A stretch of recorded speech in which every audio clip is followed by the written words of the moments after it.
Hi, in the last video I made, I talked about Israeli Army doctrine and also their emphasis on and use of networked warfare technology. I'm not done with the subject, however. I can hear you groaning already, but I did this study on French Army approaches to networked warfare that I talked about also in the last video, and there's a link to that in the description below. Ultimately, when I talk about the French Army here, I'm citing myself. I'm citing that study. In the beginning of the month, I was asked by the French Army's Futures Command to give a presentation to the seminar that they're running at, they call me Littell, to talk about sort of where are we all these years later, roughly 5 years later, where are we and what have we learned about the impact of the network warfare technology on things like the art of command and mission command. And for that presentation, what I ended up doing is looking at the Israeli Army's experience with the technology with regard to what it meant, the implications for things like the art of command. And I chose the Israeli military for two reasons. One is that the Israeli army is actually ahead of everybody else in terms of the integration of network warfare technologies. And also because, unlike anybody else, the Israelis have very recent, fresh experience on the ground doing combined arms maneuver using this technology at a fairly large scale, meaning that they have the best lessons. Whatever lessons they learned, I thought were going to be more pertinent or particularly useful for thinking about where we are. More specifically, when I led the RAND study, we went to France and we got to meet with a lot of really wonderful French officers who had all sorts of really interesting things to say. These French Army officers voiced some concerns about networked warfare. They were worried. They were worried that, okay, yeah, supposedly they would have certain advantages, but never mind that, they were worried that it would have certain disadvantages. And then they articulated what those disadvantages were. So when I turned to the Israeli army experiences, I wanted to see whether or not the Israeli army had learned anything that would address the concerns that were articulated to me by the French Army officers that I interviewed as part of the RAND study that I led. I might also add to this that when talking about things like mission command and the art of command, the French and the Israeli armies are actually kind of on the same page in terms of the extent that both of them really value mission command, really value what the French often refer to as subsidiarity, or the Germans convey with the meaning of the term Auftragstaktik, the idea that you entrust lower echelon commanders with the ability to take it upon themselves to make decisions. You do command by intent. In other words, you just describe to them, the commander writes what I want you to achieve, but it's up to you to figure out how to actually do that. And then you entrust the low-level officers to figure it out, and you trust them to do that, and you also authorize to do them. And the French and Israeli armies are really considered to be very high on the scale with respect to, imagine it like a scale, like on one end you have extreme mission command, and on the other you have extreme centralization. The Soviets were always the icons of like extreme centralization. If you're a Soviet officer, and I think to some extent a Russian officer today, you really don't dare taking it upon yourself to take the initiative. Whereas at the other end of the spectrum, you have the French, and then often the Israelis are also ascribed as being part of that other end. So in other words, they're kind of on the same page, which means that I believe that the Israeli army experiences with the technology are more pertinent to the French army than you might think, and certainly more pertinent, generally pertinent to all the Western armies that also, at least on paper, ascribe to the ideas of mission command and Auftragstaktik and all that good stuff. So in this video, I propose to do the following. First, I'm going to discuss the concerns that the French Army officers voiced to me when I led the RAND study. Second, I'm going to look at the pertinent IDF lessons that provide something like a response to the French. Now, obviously, I don't mean to imply that the Israelis had the French in mind, and when the Israelis wrote what they wrote. In the third section, what I want to do is I want to point to some of the IDF's lessons learned that I believe are of value for everybody, not just the French, and really all the Western armies and everybody else that's trying to integrate network warfare technology. Who's doing that? Pretty much anybody who can afford to these days. And honestly, the definition of who can afford to, I think, is growing, or rather the category is growing, because a lot of this technology is becoming a lot more affordable, especially if you're comfortable buying and adapting or adopting commercially available off-the-shelf stuff rather than investing in very expensive bespoke computer programs and hardware and that kind of thing, as the Israelis are doing, as the French are doing, as the Germans are doing, as the Americans are doing, as the British are doing, etc., etc., etc. If you're new here, my name is Michael Shurkin, and welcome to my YouTube channel, Pax Americana, a conversation about world affairs, global conflict, military strategy, and anything else that happens to be on my mind. If you like this video, please hit like and subscribe. You can also consider supporting the channel by hitting the thanks button or buying me a coffee using the link below. You can even become a member. And now, very excited, you can even buy merch. I've made some really cool mugs for sale, things like Team Bof, Team Foch, that kind of thing. Check them out. If you want some cool mugs, cool merch, I've got some for you. And it really helps me keep doing what I'm doing. Okay, so part one, French Army concerns about network warfare. So as I said before, to do my RAND study, I went to France with the team, some really great researchers, and we managed to get a series of meetings with French Army officers at different military installations in France. And we got to ask them all sorts of questions. They told us super interesting things. Again, if you want to know more in greater detail, go read the RAND study. Also, I made a separate video about the French networked warfare technology, specifically the Scorpion program, and there's a link to that somewhere above me, so go watch that video too. I like to think it's interesting. Now, for the sake of brevity, here are boiled down the concerns that the French officers raised with us. Okay, one, they were worried that the technology would lend itself and encourage centralized command and control and increase the phenomenon of interference on the part of higher command echelons or, worse, God forbid, civilian leaders back in Paris. This is particularly problematic for the French given their long-standing emphasis on and commitment to the idea of command by intent, and the principle of what the French called subsidiarity or subsidiarité, which is, the Americans would call it mission command, and it encourages and authorizes, as I said, lower level commanders to make decisions on their own. This is something that the French for like 200 years have seen as the best way for junior commanders to be able to seize the initiative that they see, to seize whatever opportunities, to take the initiative and to keep the initiative. So the French, like Israelis, think that centralized top-down command generally is a very bad idea that must be avoided at all costs, except for in some specific situations in which that really is, objectively speaking, the best way to go. And then they talk about when that's the case.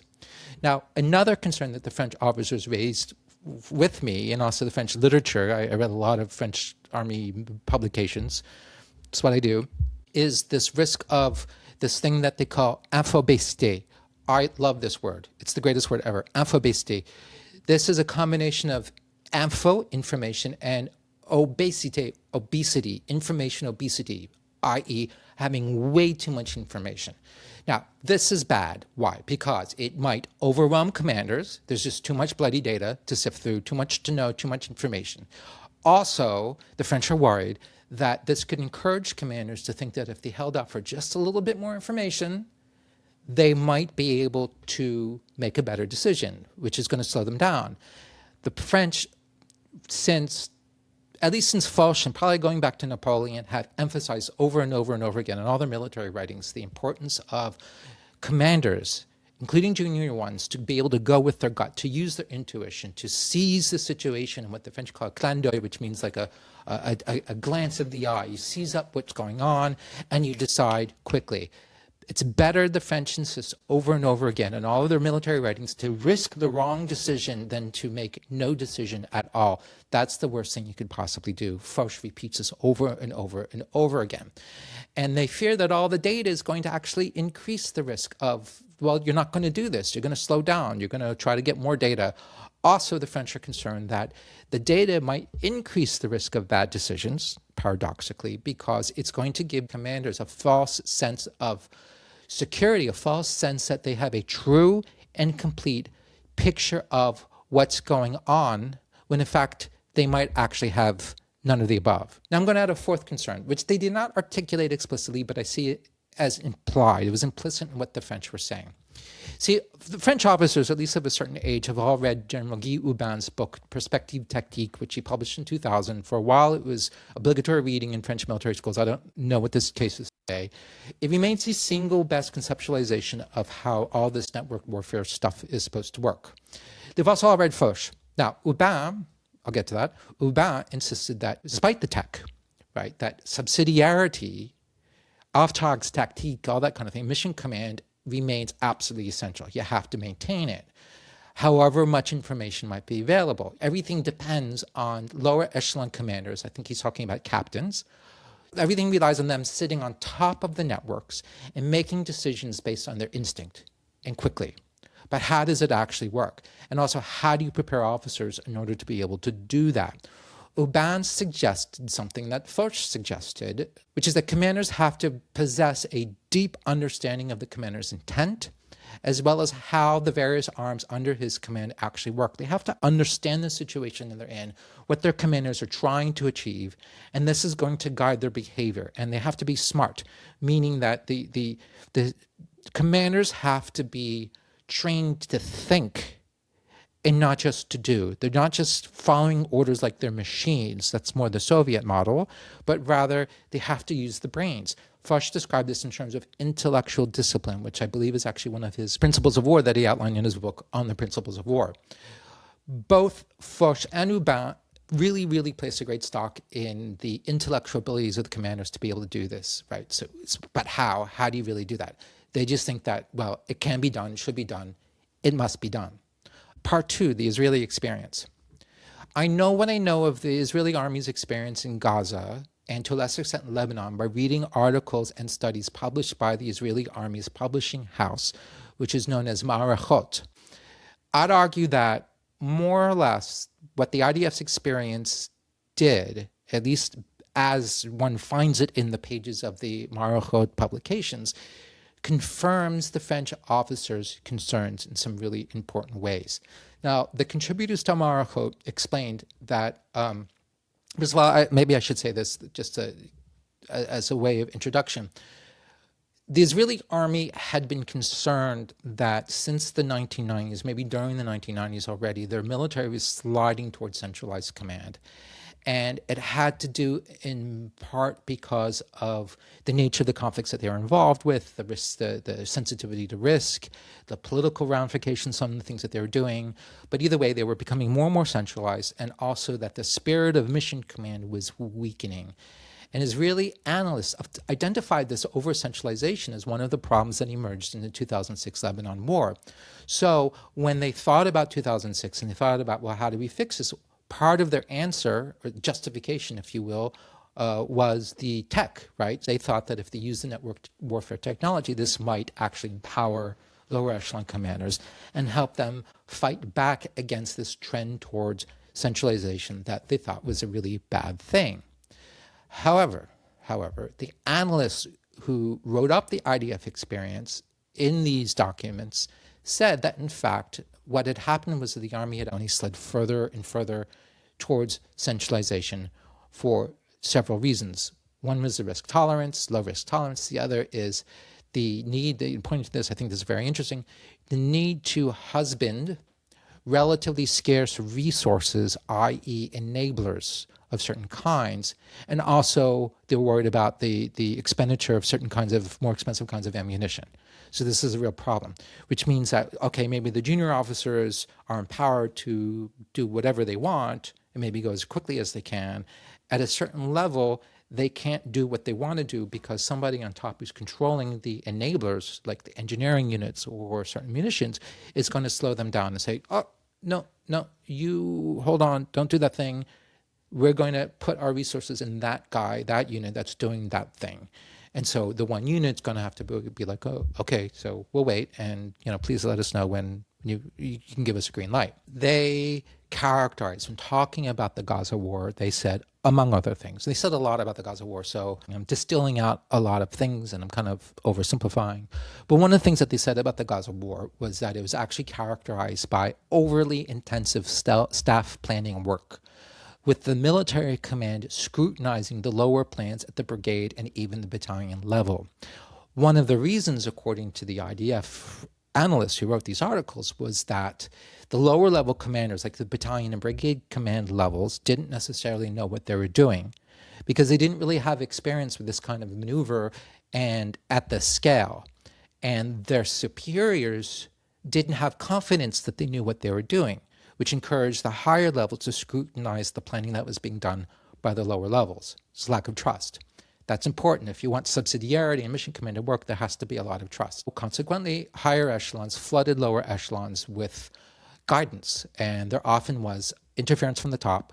Some of the units managed to exercise mission command despite all this and act on their own initiative, while others, though, tended to slow down and wait for instructions. Other examples of problems. The high command, for example, would delineate phase lines and say things like, okay, here's a line on the map. You can go up to this line, but you can't go any further before waiting for instructions. So stop, and then we're going to tell you what to do. Or we need to approve whatever your plan is for whatever it is you want to do next. So the central command also, because they controlled the key enablers and the availability of certain munitions, this would also slow things down or speed things up. The engineering assets is a particularly important aspect of the war in Gaza because of the tunnels. The infantry units would maneuver, they would encounter tunnel structures, and then they would have to stop. Why? Well, first of all, it took a while for the Israelis to figure out really how to coordinate maneuver when you're doing operations that are underground as well as operations on the surface, in part because it's not easy for folks on the surface and folks who are in tunnels to talk to one another. You need to synchronize and coordinate. That's tricky, and that kind of had to be learned on the fly. Also, the Israeli army, as a matter of policy, did not send regular troops into the tunnels to clear them out. That was considered far too dangerous. What the Israeli army did was they would send specialized engineering units or specialized special operations force units to go in and do that. But again, there are only a certain number of those elements to go around. So while you've got all these infantry units or armored units who are running up against tunnels, they would have to stop and wait for higher up to direct some of these enabling capabilities, these enabling assets like the engineers, to go in and do whatever it is that they needed to do. So this became a real throttle on their ground operations. It's also one of the reasons why, I said in the last video that Israeli doctrine is all about speed and quick maneuver and doing everything quickly. And this is one of the reasons why it really slowed down, because of the tunnels, because of needing to figure out, oh my God, there's a tunnel. What do we do about the tunnel? Well, we need these sorts of capabilities, but we got to wait for it. Like, you got to wait in line because they're queued up. There's like a whole queue of people demanding these sorts of capabilities. The Israelis also discovered that digital networks greatly enhanced higher command levels' ability to see what was going on in high detail, high granularity, as people like to say, at least in the US. But the greater the detail of what they saw, the greater the temptation to interfere. And also, anytime they lost sight of a unit, imagine you're following some small unit, it kind of disappears from the screen. This causes a panic. Now everybody has to stop everything because they want to reach out to that unit and find out, like, oh my God, are you guys okay? Are you alive out there? What do you need? And so now their attention is diverted, but it also means that the whole effort to contact the smaller unit becomes a burden on everybody in the whole communications chain, not least the commander of that small unit. Imagine him, he's in the middle of some intense firefight or something like that, and the phone rings, and he's got to kind of explain to the high command, no, we're here, we're fine, everything's great, but I gotta go, right? It's a burden, it's a distraction, and it soaks up bandwidth that they found was actually just detrimental for a variety of reasons. They also found that the low-level operations to which the IDF had become habituated in the West Bank, etc., had gotten them used to highly centralized operations. All the use of force ultimately was vetted, or supposedly vetted, and controlled, ostensibly controlled, because there's also issues of discipline. Not every Israeli soldier is doing what they're supposed to do, but from the top. So in the Gaza war, what did happen was that the sheer weight of events, finally, and the pressure and the speed, forced everybody to sort of shed these bad habits and to encourage the center to back off and to empower the lower echelon commanders to make their own decisions just by force of necessity. They also found, this is interesting, that the regular units, these are conscripts, were much more dependent on the center for direction. The reserve units were better at this because their commanders were older, had more life experience, and were generally more comfortable with making their own decisions and thinking for themselves. That's a good thing. As the war progressed, the war did become more decentralized. One of the reasons for this, according to these documents, this is not my judgment, this is the documents. I'm just reporting what the Israeli army, published by Marachot, one of the reasons that the enemy disintegrated into smaller and smaller units, sometimes just individuals, who made use of the tunnels. They would disappear, then they'd pop up, and then they'd disappear again. So the small units on the ground had to figure out how to deal with this. So it's no longer about like maneuvering companies because you're dealing with ones and twos. So now what do you do? There's also the issue of the tunnels. Like you run into the tunnel. Now what do you do? Now you got to adapt to the tunnel. From what I read, the more the intel improved on the tunnels, the more the center was able to reassert itself and kind of reassert some centralized control. The researchers sharply criticized the IDF's leadership. I think this is hugely important and applicable to many militaries. Hello, United States military. The researchers sharply criticized the IDF's leadership for making plans based on future capabilities that did not in fact exist or were far from being mature. There was an institutional desire to oversell innovation, to oversell the value of the innovation, and also just to oversell the extent to which the tech had actually been integrated, right? So, yeah, they had the tech, but actually not everybody had the tech. And also, even if units had the tech, that doesn't necessarily mean they knew how to use it or they had practiced using the tech in certain kinds of situations. They weren't that good at the tech. They made plans based on these pie-in-the-sky capabilities being real, and that therefore these units that had the tech could do X, Y, and Z, when in reality those units couldn't actually do X, Y, and Z. And I think it's easy to understand how that could be really disastrous, how that's just not going to go well. They found that because of this digital environment, commanders had gotten used to this passive consumption of centrally fused products. And for years, they had gotten used to relying on intel feeds and precise top-down tasking. All of this dulled commanders' ability to decide in the dark and on their own and quickly. Part 3, general Israeli lessons that I believe are applicable to the French and to everybody else who's also using this technology. So one lesson that the Israelis learned was that the location plus the technology, the location of the technology, maybe I should say, is decisive for command style. And what I mean by that is if the best info feeds, data feeds, and tools, data tools, are physically located in the rear headquarters, senior commanders are going to gravitate backwards to where they can get access to those superior feeds and tools. But in order to sustain mission command, the architecture and the kit must be organized and designed in order for forward commanders to have the kind of quality situational awareness and the quality tools that they want. Also, they learned through experience that the system shapes what people think. So, and it informs what they think they're responsible for. So if you're a commander in the rear and you have access to this very high definition, super rich image, right? You're looking at these giant screens and you're seeing incredible detailed information about subunit movements and all these things. It encourages you to feel like you should be managing those details, that you're responsible for those details.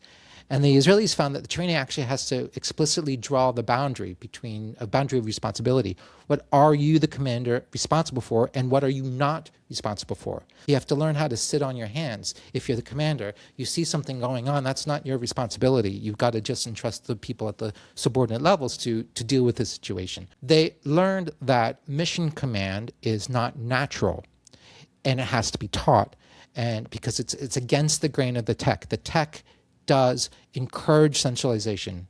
So you have to consciously and explicitly fight against that in order to preserve the whole ethos of mission command. So the Israelis found that in order to do this, to preserve mission command and to push back against the centralizing tendencies of the tech, you have to embed it in the doctrine, you have to wire it into the system design, you have to think through like who should really be able to see what kind of data because you don't want people doing the wrong kinds of things. And you also have to reinforce this through evaluation and selection. I'm going to say a little bit more about that soon. It has to be practiced. The mission command has to be practiced. It can't just be theorized. The training, the doctrine, the culture has to aim to, this is a term I found in one of the documents, to preload officers with the judgment and shared mental models needed to exploit fleeting opportunities without waiting for permission.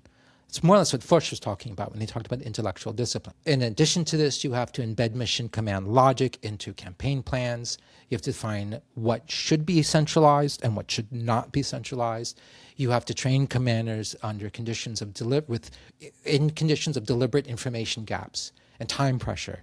You have to be able to force them to take the initiative and make decisions on the fly, even if the information at their hands is inadequate, and even if they know, this is the important part, they know and understand that they have inadequate information.